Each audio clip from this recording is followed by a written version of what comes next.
Hello, and we are live. Hello. Hi.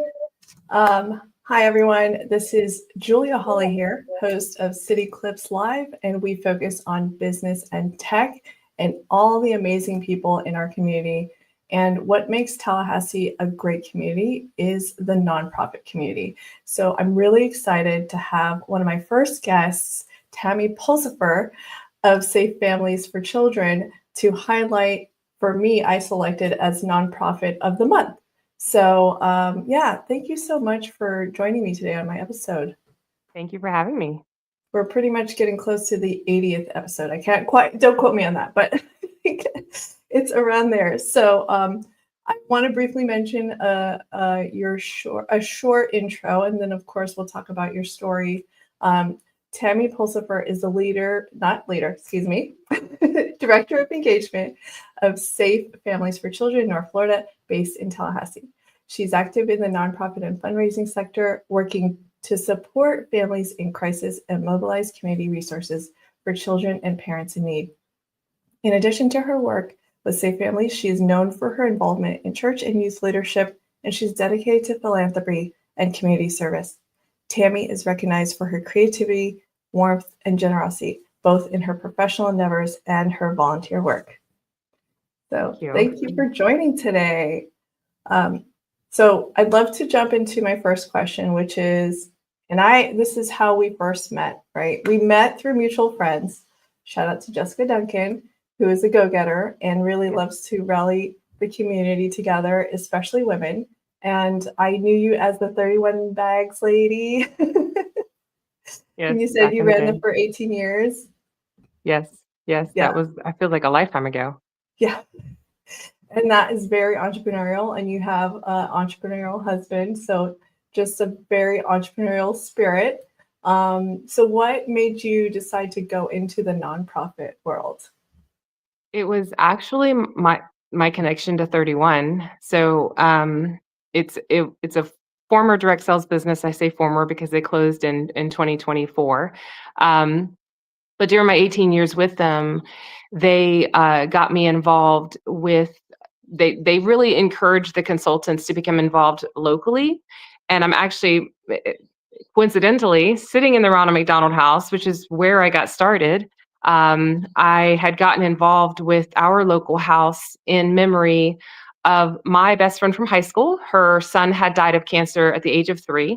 And so I came into this space, we're talking 15 years ago, and crying and sobbing because I was just so brokenhearted over losing Joshy. And I just asked the volunteer coordinator, said, hey, I know this was not the house he was at, but he was at a Ronald McDonald House up north for about a year before he passed away. And I said, I just want to thank the organization as a whole. So how can I serve? And so I began cooking meals on the third Wednesday of every month for the families staying here. And 15 years later, I'm still cooking meals on the third Wednesday of every month. And that was really where it got started. And it just kind of snowballed from there. And I got really involved with 3 different communities here in Tallahassee during that time frame. So it was the Ronald McDonald House, Oasis Center for Women and Girls, and Pace Center for Girls. That's where I got started. And they're all great organizations. Yeah. There's so many registered nonprofits in town, but really there's not too many that are as visible as the ones that are very active in the community and running amazing events. And it's not an easy endeavor or service to get into. Yeah. So what keeps you going? And is it a combination of your entrepreneurial spirit and also heart for people?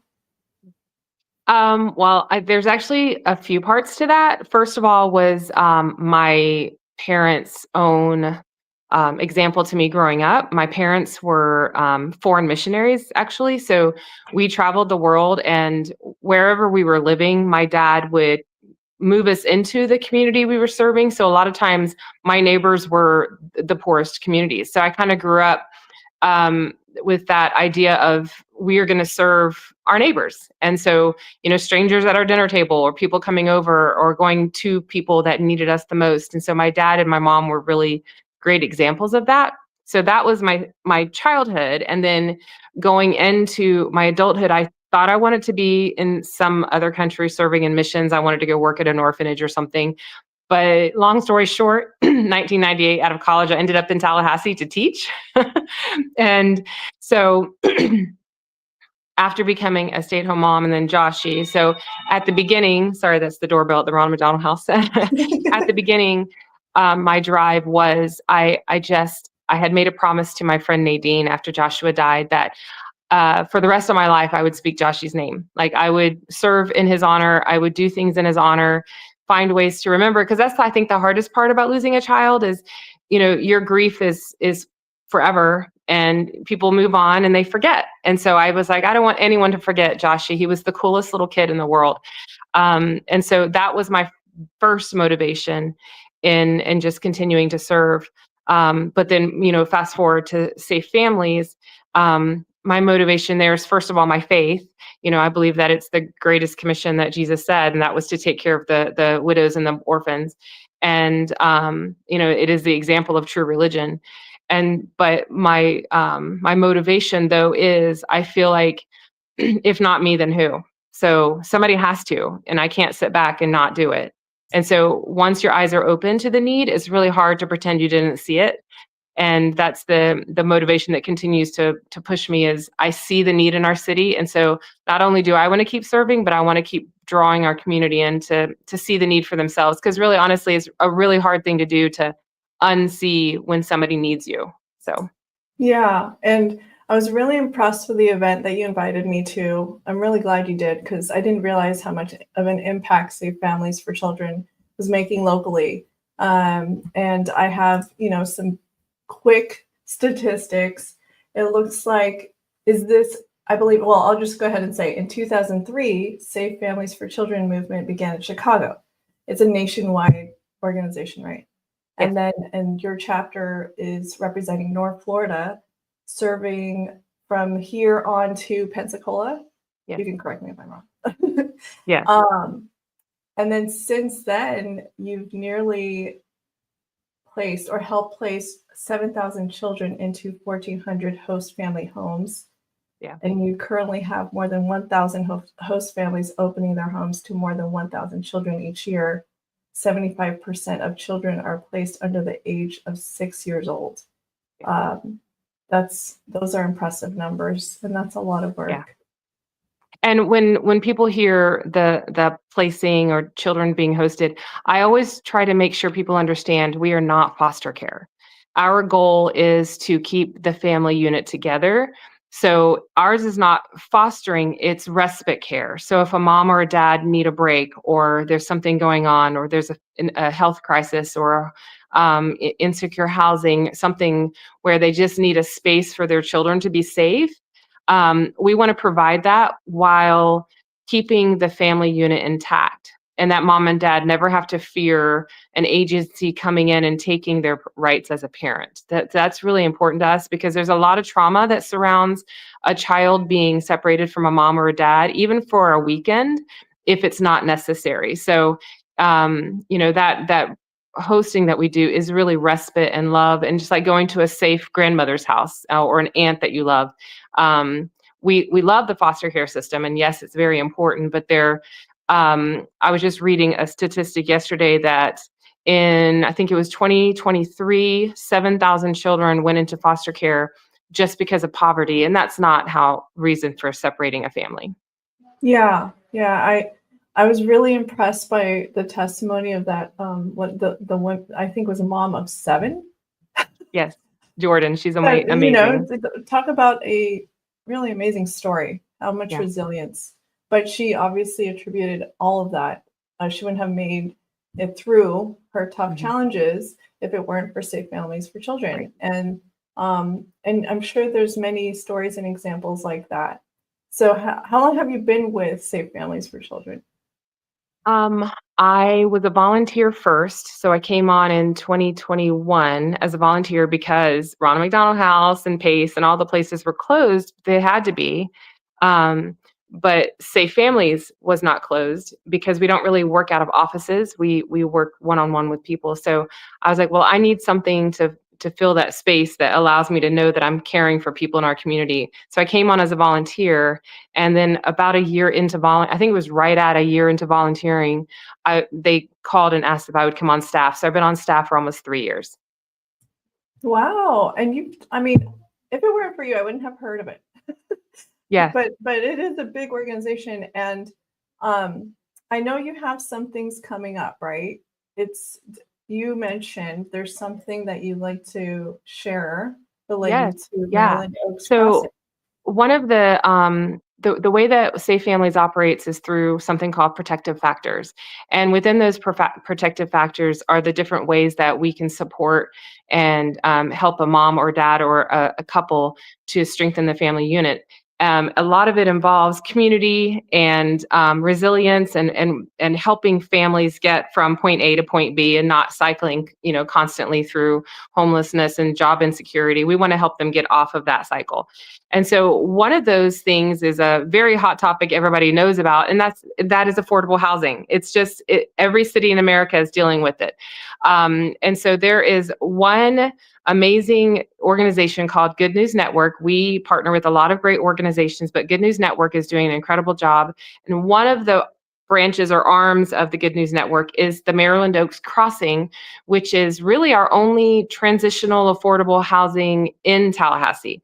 And it gives them that 18 month to 2 year window to build their credit, improve their job skills, get to a place where they can transition into the mainstream renting, or even hopefully at some point, purchasing their own home. But that gap, that space, as the great Talithia Edwards says, she's the one who's running the Good News Network. She says it's that moment for that family to just breathe. So whether they're moving from homelessness to this transitional housing, or maybe a rough neighborhood to the safer neighborhood over at Maryland Oaks, it's that space for that family to just basically rally the troops, circle the wagon, catch their breath, improve their credit, improve their jobs, have a savings. And so the need right now is that there are 14 more units that need to be renovated, updated, get it to a place that's, we want to serve families with dignity. I don't want to move someone into a space that I wouldn't want to move into. But these units are older and they just need some improving. And so we're calling the community to create groups that'll come in and do these renovations for free. So my B&I Champions group is my networking group. We went in about a month ago. We chose a unit, and over a 2-day span, there was about 15, 16 of us that just descended upon this unit. And we cleaned and we framed windows and we painted and we spackled, and we just got this place looking amazing. Mays Monroe donated us a refrigerator. A family from another church donated a stove. So we got it up and running so it's ready for a family to move into. And we've got other organizations who have already said, I'll do a unit. Clarn Methodist is doing a unit. Wildwood is doing a unit. We've got some other people coming up that are coming to pick units here soon. So if you have a business or a friend group or an organization that would love to come in and claim a unit, that is one of our biggest needs right now, is to get these houses open. Let me pull it up really quick because I was able to find the landing page, at least for Good News Outreach and Maryland Oaks Crossing. So for anyone who's wondering how to find it, you can Google Good News Outreach and Maryland Oaks Crossing. It'll pull this up for you. This is awesome. And this is on top of all the other services your team provides. How big is the team? And you probably have several volunteers? Well, we have 4 staff members, 2 full-time, 2 part-time. And we have 5 staff members now, 2 full-time, 3 part-time. And then we have an army, I think, of about 400 volunteers. And the volunteers are our lifeline, because they are the ones who are circling up around our families and providing those relationships, which are so important.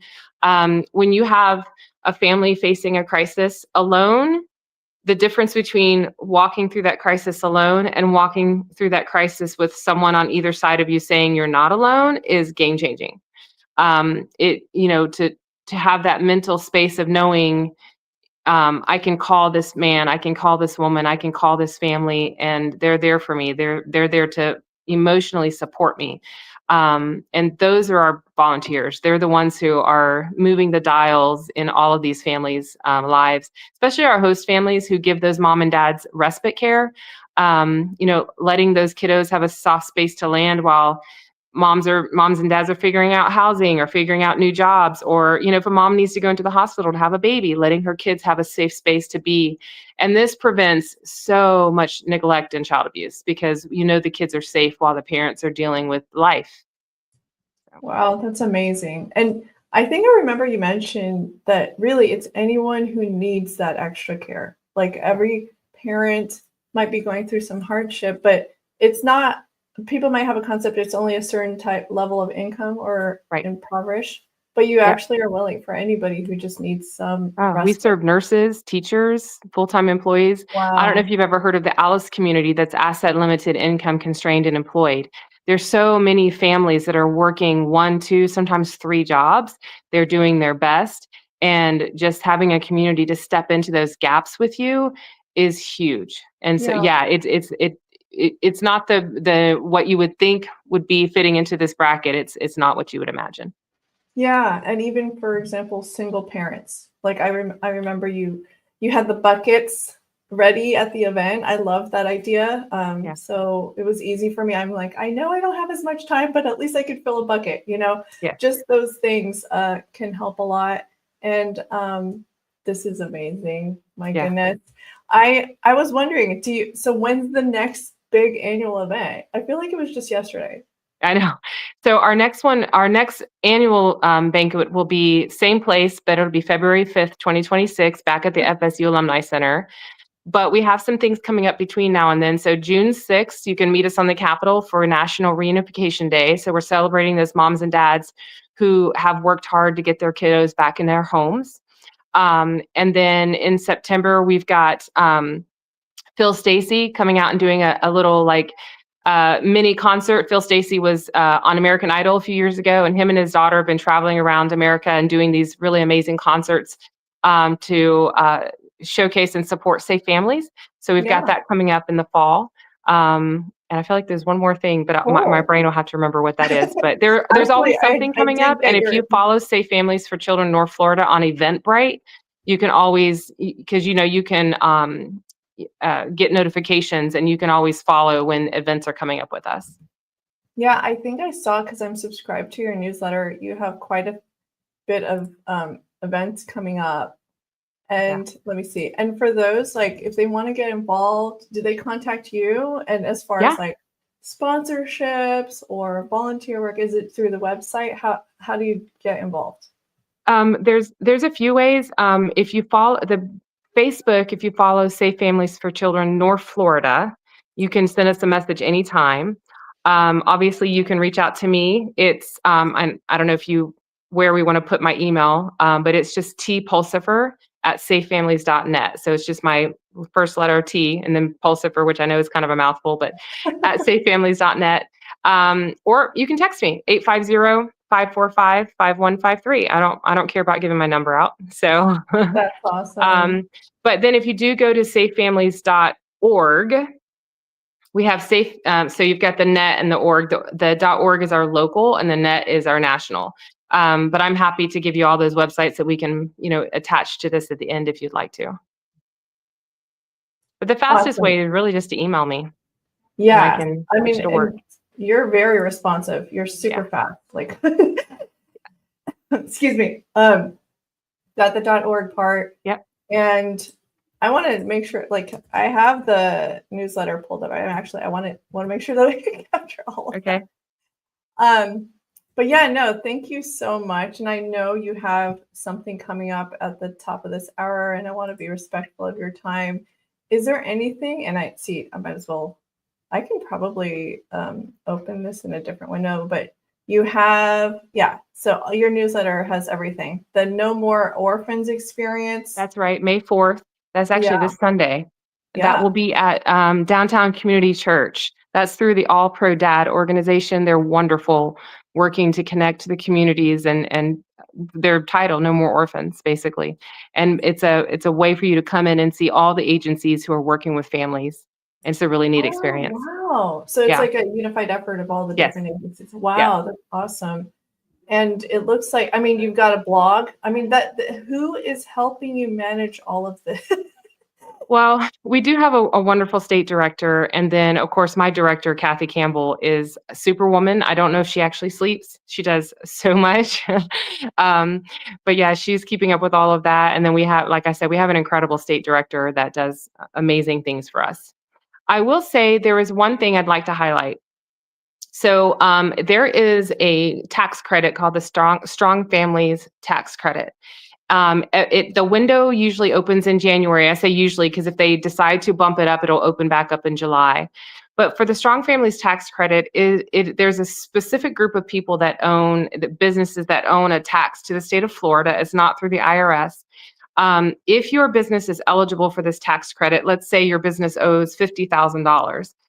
Through the Strong Families Tax Credit, you can choose to say, I know I owe this $50,000, but I'm going to write it to Safe Families Florida.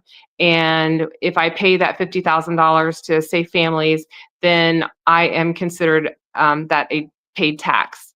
And so it's not a donation, it is literally a tax you already owe. So if you have a business, if someone out there has a business, it's C corps, it's a premium tax through certain insurance agencies. There's excise taxes for alcohol and tobacco. If you know that your business is going to owe that tax at the end of the year, I would love to be in touch with you because we would love for you to write that to our state chapter, and it would be considered a paid tax for the state of Florida. So, That's awesome. yeah. Yeah, It's a great opportunity for us to get much needed funds. And then it's great because those funds go into helping us operate our 5 chapters in the state of Florida. And then local funds can continue to go out locally, but this is also helping all of us. Wow, that's wonderful. Mm-hmm. And that's a great way to conclude. But is there anything you'd like to say personally as a motivating factor for those, just trying to figure out life? Because I feel like you did figure out life and you served the community so well. And having an entrepreneurial background too, running a business and growing a family in Tallahassee, what would you like to say to our North Florida community?